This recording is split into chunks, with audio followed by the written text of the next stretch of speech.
How will an increase in temperature affect each of the following equilibria? And then how will a decrease in the volume of the reaction vessel affect each? So then we have letter C out of the bunch. So the first thing is I'm just going to write this balance equation a little bit bigger. We have 2O3 gas, and this comes to equilibrium with 3O2 gas. Now, when we're dealing with Le Chatelier's principle, I know that we're talking about Le Chatelier's principle because we're talking about increasing and decreasing, temperature and volume and how it affects equilibria. Now, delta H value, I don't care about this specific number. The only thing that you basically care about for delta H values for Le Chatelier's principle is where the heat is going to be in this balance equation. So remember when we did delta H, it was a way long time ago. But remember, a negative delta H value, this means that it is exothermic. Exothermic means that you are releasing heat, right?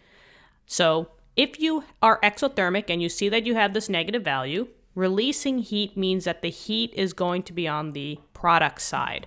So where the product side is, I'm just going to say plus heat. And maybe I will, just like highlight this for you guys. And now I don't care about this number.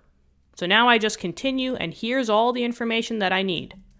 Now, let's move forward. We want to increase the temperature. What's going to happen?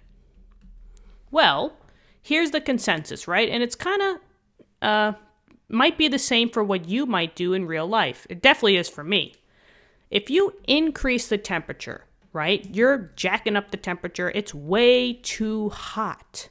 Now, me personally, if it's way too hot outside, you will not see me outside. I'm going inside. So I shift away from the heat. That's the whole thing here.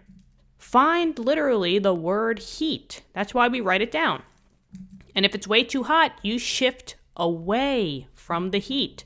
You won't go towards the heat, you will go away from the heat.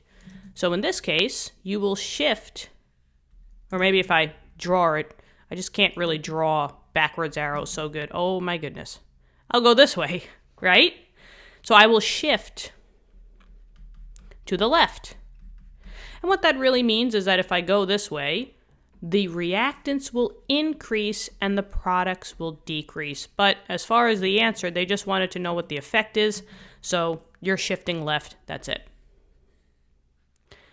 Next part. We're doing volume. Decrease volume.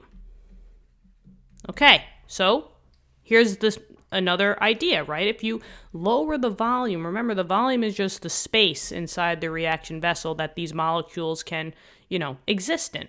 But if you have lower volume, you have less space. So you would always shift to the less mole side, mainly because you literally just have less space. So you need less moles in that container. So just find out how many total moles are on the reactant on the product side. They're both gases, so I can take both of them. And there's 2 in front of the O3. So that means I have 2 total moles of gas on my reactant side, and I see that I have a 3 in front of this one, so I got 3 total moles. 2 is less than 3, so I will shift towards the less mole side. I'm going this way from 3 to 2. So in this case, I will also shift, this way. That was actually pretty good. So I will also shift to the left, which means that my reactants will increase and my products will decrease.